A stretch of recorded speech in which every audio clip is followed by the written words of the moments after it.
Welcome to my little space where heart and hook stitch up a place where we can together make a refuge safe for all our sake. Well, we're back. Thank you for joining. Thank you for coming back. Thank you for finding my little YouTube channel if you found it for the first time.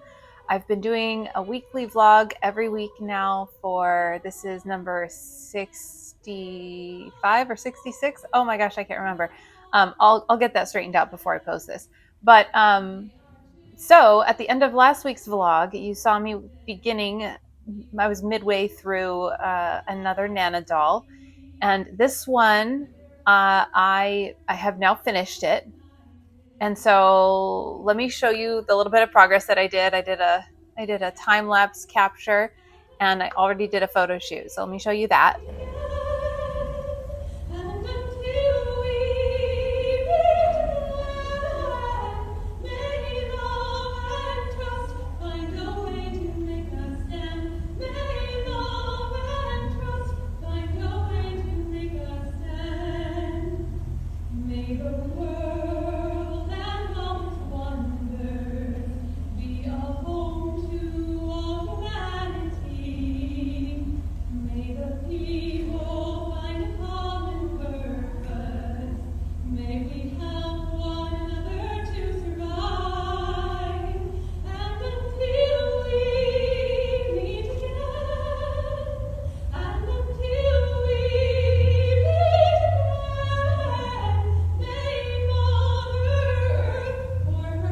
So this one is named after Natalie Wynn of ContraPoints.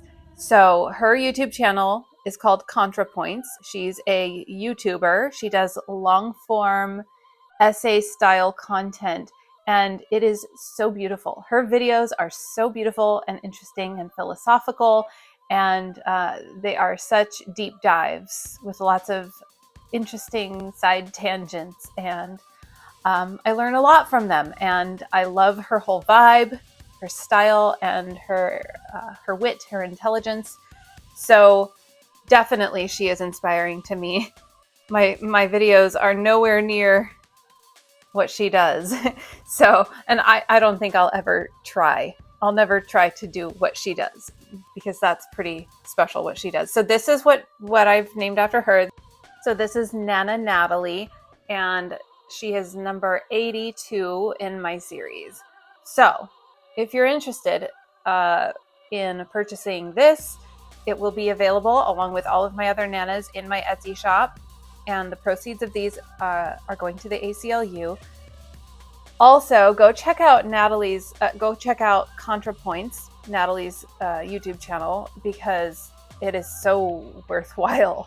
If you're interested in pop culture, psychology, politics, she has lots of videos that are really interesting.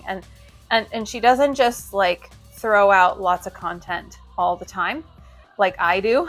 She really puts a lot of thought and time into the production value of her videos. And the last several have been really long, like 2-3 hours long, which is quite impressive. And like I said, deep dives. So go check her out. I'll put a link to her channel in the description box. And the next thing I'm going to finish is, and I was talking about this last time, in last week's vlog, you saw me make my first one, these Flower of Life headbands, or you could wear it as a choker, or you could wear it as like a garter around your leg. And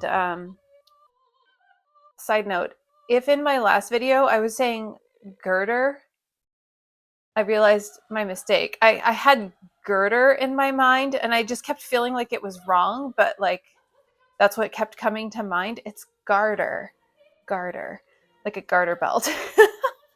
Anyway, sometimes I know what I'm talking about. So I made one more, and I'm going to make another one out of the same yarn. This time I'm going to time myself. So I'll do a little time lapse timing myself making another one of these. And once I get them both crocheted, I will attach the the fringe. So as you can see, I already have these strips cut, and I already have the fancy yarns cut that I'm going to attach to those. That it'll be like fringe that functions as a tie as well. You can tie it up at the back of your head or around your thigh. And then I can start the blanket project, which I also showed you, gave you an introduction on that last week. So that is the white and pink squares, granny squares, that I got from a friend of a friend. And I'm going to basically just attach them, finalize this bag of squares into 2 blankets. And so we have a nice contrasting magenta yarn. She initially liked the idea of doing one with the contrast color, or the accent color being magenta, and the other having an accent color of chocolate brown, because I liked the look of both, and she did too. But she's really settled on having magenta for both, so they'll be more matching. And so that's what also I will be getting up to this week, today and tomorrow, really. And then I don't have any other orders on hand at the moment, so who knows what else will come up this week. Maybe I'll get some orders for stuff that you'll get to see me work on. And then the other thing is that we are in a new month now, so now I can do the next third worth of another kid's blanket, because I'm doing 4 blankets for the 4 kids in my life over the course of this year. And so each month I'm doing a third of a blanket. So I have that to look forward to as well. I may get to that this week. I will definitely get to that this week if I don't get any other orders in. But if I get other orders in, I'll probably prioritize those. And I think that's all I have to say for now.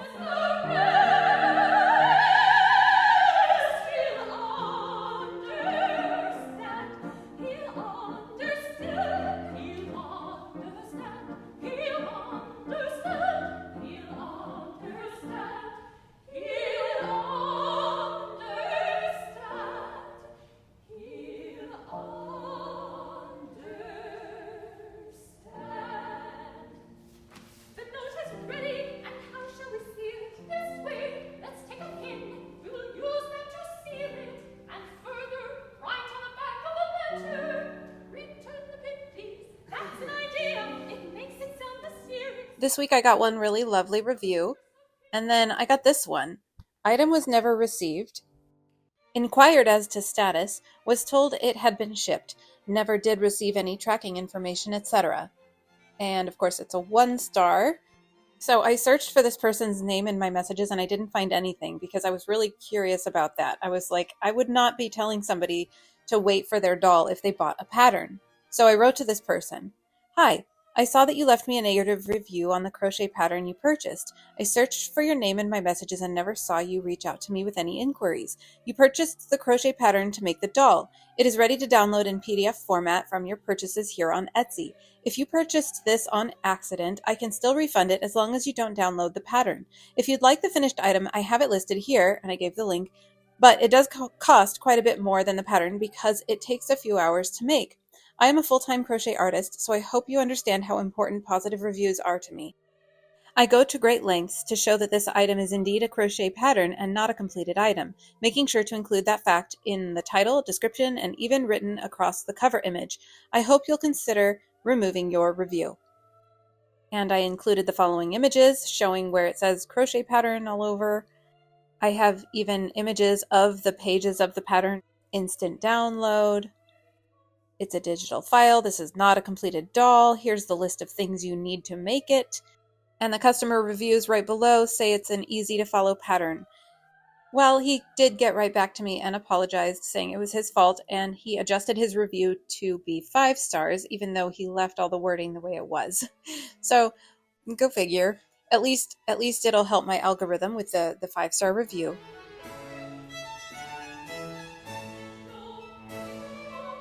All right, well, now that we are having much warmer weather, I've got my duvet cover as my single main blanket at the moment. I will have an extra one if I need. But, so I'm lightening up my bedding, and I love the look of this duvet cover, so it's kind of nice to photograph over the top of. And one side is reddish, so I like having the red side facing up during the winter because it's warmer colors, and then these cooler colors facing up during the summer. Anyway, that's a side tangent. But I've obviously, as you can see, I've got these spread out. This is for the one blanket that will be 80 squares total, 8 squares by 10 squares, and I spread them out, and then I just moved a couple of them back and forth, like swapped out a couple here and there, because I had like some larger ones all clustered together. I also had this one white one and this one white one in the same line, and I kind of wanted to space them out a little bit more. So I think this is going to be the layout for this blanket, and then I'll do the same for the other. I was curious, and I did find one more all white square in this batch, plus this other one that's mostly white, big chunk of white at least. So this blanket will have 2 completely solid white squares, and this blanket will have 1, and I think that's fair. So yeah, so now I've got an idea, and I can kind of stack them up in rows so that I know how to stitch them together. And just in an effort to show you everything I'm doing, here is the second blanket. Over here you can see I stacked up the rows for the first blanket, so that's not part of this. This is the second blanket, which is only 3 squares smaller than the other one. And this one I gave a little bit more thought to separating out these ones that have a lot of white in them, because they kind of stand out to me. So I think that looks pretty good. Although my eye is drawn to this spot right here. Those are kind of similar looking. I'm gonna space those out a little bit different. Yeah. And then I'll have placement finished for these too. I only did these step-by-step progress pictures of the horizontal lines that I stitched on this first blanket, and then I gave up on that idea. Once I got to the second blanket doing the horizontal lines, I wanted to get all the blankets, all the squares attached even just a little bit. So I did all the horizontal lines on both blankets first, and then I went back and did the vertical lines. So this is me still doing the horizontal lines on the first blanket. And then I stopped documenting altogether after I got the horizontal lines done on this first blanket, because that's time consuming, just spreading it out and photographing it each time.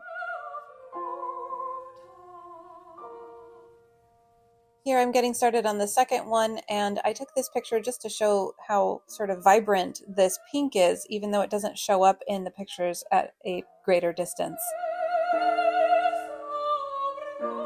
I did a single what I eat in a day video this week, and this is just a taco salad, what I call taco salad, where I use pork rinds as the chips, and this is carnitas that I made, and a little bit of lettuce. So I eat keto-vor, carnivore keto, however you want to call it.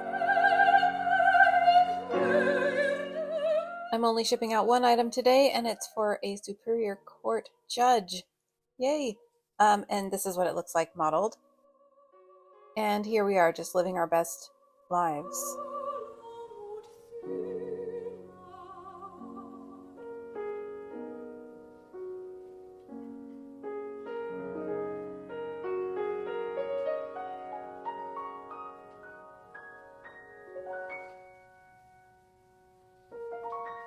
Okay, I know I had been hyping this for a while. It has been a few weeks, and the video finally came out. I debated a Christian. I was one of 13 women debating a Christian woman on 5 different prompts of her choosing.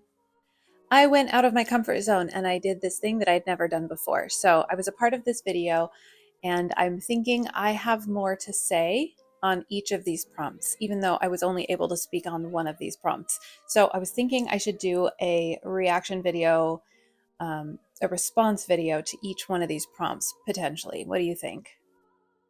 I don't know, maybe I could fit that into my busy crochet schedule. So I think I would like to do that, make some response videos, but that will take a good amount of time probably, because I have other things I'm always working on, as you know, as well as keeping up with this vlog. So for now, at least for now in this vlog, I'd like to show you just my little bits that I did, and a little bit of the questions that were coming at me from the Christian woman, Johanna. But please go watch the whole thing. It's almost 2 hours, but it is very interesting, I think. Maybe infuriating, probably for viewers on both sides of this debate. Pain and suffering are not proof that God does not exist. I kind of feel like we need to just start with just qualifying before we get into pain and suffering that something, a universal thing existing, we have to put the burden of proof on the claim. So we cannot prove that God does not exist because we would have to search every corner of the universe at the same time, to discover whether or not he's not there. So the burden of proof is to prove God, but I would posit that the amount of pain and suffering that we see is not compatible with the idea of if we imagined a universe that a good God who knew all and could do anything would create, that would result in so much needless suffering. So I would say it's unlikely to believe that a good God who could do anything would create the world as it is. Okay, interesting. So just to start, you start off by saying we cannot prove that God does not exist? Yes. So that makes you can't prove a negative. Right. You can't. So that makes you agnostic then if you cannot prove that God No, I don't believe that there is a God because I haven't been convinced at this point. I used to be. I'm a former Christian. But at this point in my life, I have no reason that I see now to actually believe the truth of the claim.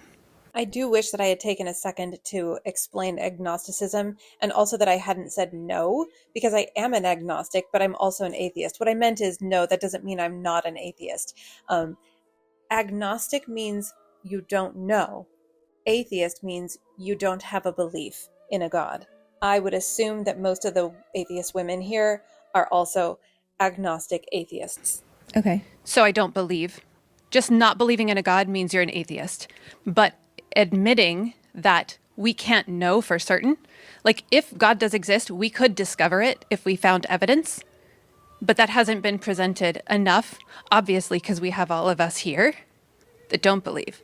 If it was clear that it was true, we would believe. We can't choose what we believe. Okay. We're either convinced of something or we're not. Okay. So back to the pain and suffering. So you think because there is pain and suffering that a God does not exist?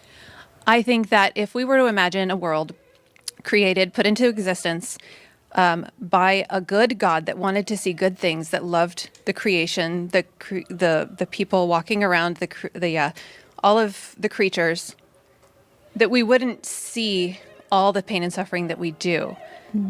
We could explain I know that a lot of Christians will explain that some suffering that people go through might have a benefit towards like character building, experiencing joyful things after some strife and struggle to get there. But in particular, how do you explain animal suffering? With the millions and millions of years of animals suffering through the evolutionary process before humans even got here. If we are the ones that he cares about, why would he set a world in motion that would require mass extinctions of conscient beings before we even got here? Okay. Yeah. Interesting points. So ultimately you're looking for like a utopia where there's no pain, no suffering, no disease, no sickness, rainbows, butterflies, all that. Okay, in the moment, I didn't really pick up on this, but this is totally a red herring, and it's also a straw manning of what I've been saying, my argument, because she's trying to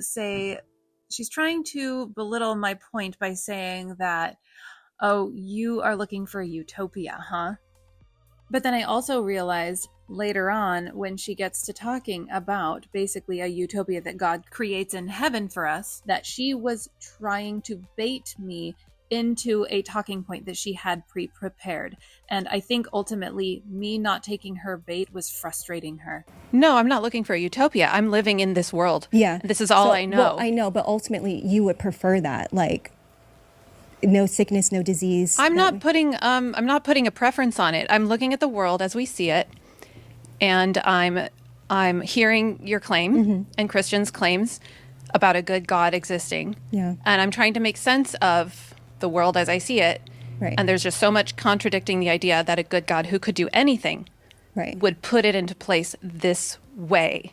Got it. And Okay, until I see like some explanation, I don't need to make up an explanation or just accept an explanation unless I'm convinced of it. Got I it. kind of wanted to go back to the Noah's Ark for just a second, just because that's talking about, okay, we can kind of explain why some humans might go through suffering, and I can understand the reasoning behind maybe somebody was brought to God because of that. But imagining that Noah's Ark, the flood, was all real, which I don't take that as, I don't assume that was true, that God would choose to force all of the other animals in existence and humans to suffer for the sins of one species. Mass extinction, right? That doesn't make sense. Yeah, and I think... and just to take it on faith that there's some explanation that I can't understand, that doesn't get me to God. Yeah, so I think I mentioned this earlier. It's about divine judgment. God is the giver of life, and he takes it away however. And then it's just boom, boom, boom, all the claim after claim after claim of God does it, so it's good. It's divine because God did it. This is all still coming from the presupposition that God exists. Yeah, so and we haven't had that demonstration enough for any of us to be convinced. Yeah, so that's my answer. If you don't like it, you can go find another answer for you, but that's the answer that I have. I just don't need to make up something to explain the way it is. You know, if I'm okay to say I don't know why things are the way they are. That's cool. Anyway, please go over to the Dr. Daff Show channel and watch the whole thing and check out her other videos. I think it's a pretty cool channel.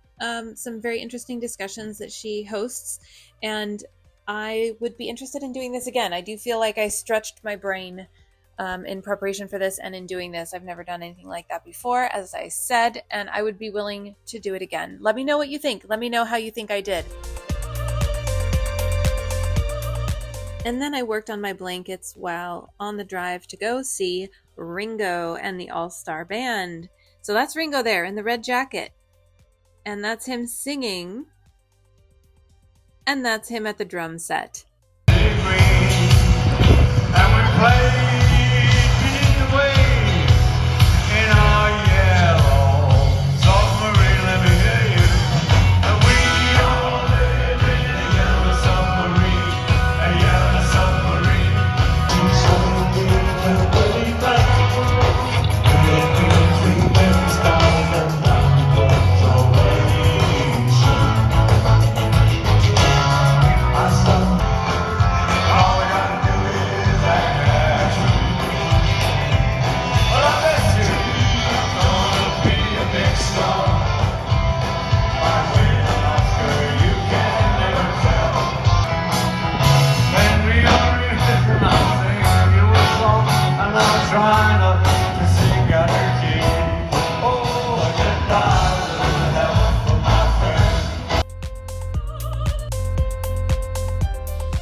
We spent the next morning at the beach in Cayucas.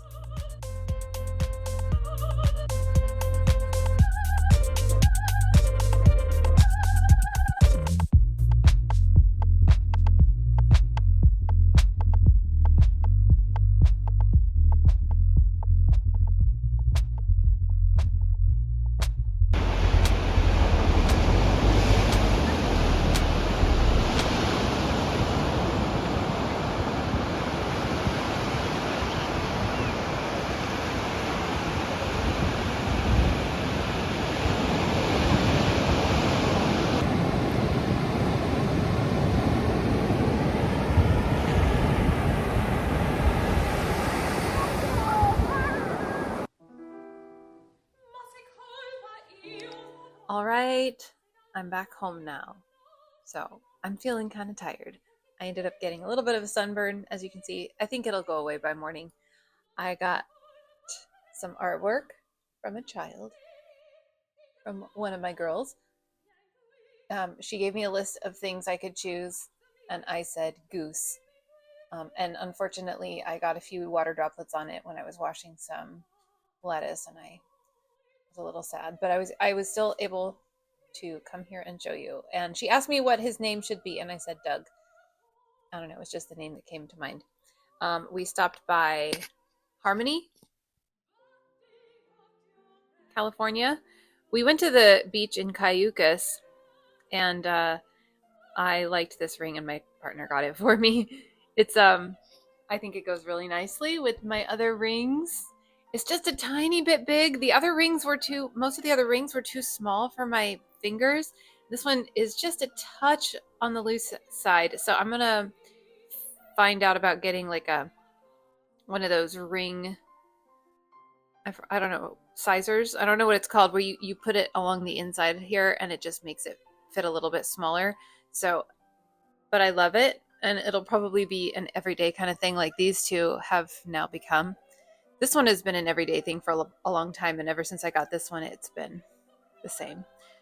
So anyway, I just wanted to show off my new stuff. I did not get as far on the blankets as I had hoped to, because traveling is just a little bit hard to do that in the car very fast, and once we got there just wasn't time. We did the concert. When we got to the hotel, we were all really tired.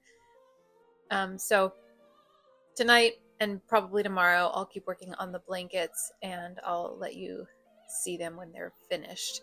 And I really hope that the one skein of yarn that I'm working through is enough to complete both blankets. If not, I can go find, this is a yarn that they're still making, so I can go find another skein of it. But I hope I have enough to finish so I don't have to do that. And and I'm playing with this. I decided to wear this again for my trip, and it's that labradorite pendant by and now I don't remember her name on her Facebook page name, but I'll put that in the description as well. I love this pendant. This is one of my customers who she pays me for my items a fair rate as it is, and then she wants to make sure to pay me a little extra, or a good amount extra, by sending me a pendant sometimes. So this pendant was I think for adjusting one of her garments that I had made her before. So gorgeous. It's really big and beautiful. Anyway, I'm tired, so I think I'm gonna need to take a little nap before I begin crocheting. All right, so I didn't get as much of the stitching of these blankets together done as I had hoped while I was gone for the weekend, but I do now have this one completely stitched together, and I have 2 more lines to do vertically on the other blanket.